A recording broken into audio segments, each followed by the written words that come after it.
kakain yan. Ayaw nga, tama. Huwag na bigay kay Nini. Baka naman hindi kabaga na. Ay, ang pangno ka dyan. Ay, ang pakainin ko pala si Arabella.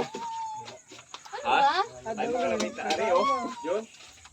Paborito talaga si Jonas ng bata ay nagpapasubo eh.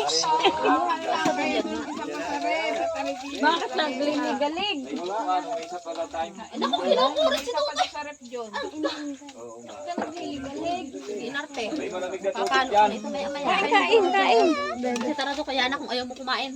Bakit nag-aabos? Yeah. Ayaw nga, gusto ko Yana. Barat. Ay, naandun si Ate Yana sa gabihan. Bakit? Si Yana, gusto ko Yana. Ayaw kumain na rin doon.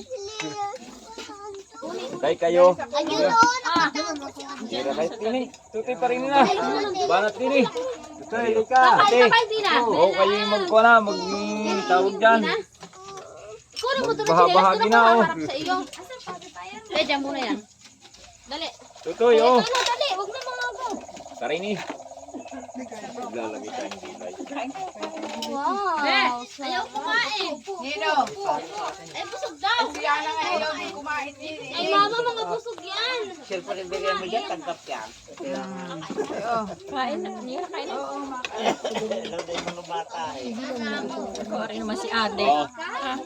Tutoy, oh. Kain kayo. Oh, gi. Tira kayo. Talipat. Ining, oh. Arilini, oh. Dali. Talipat ko lang ang arilini, oh. Uha, oh. Uha kayo ng pilitong isda. Sinaing na isda. Si Pilo. Eh. Pangalan ni Tutoy. Ate, kain na ito. Jonas. Si Pilo. Si Pelo.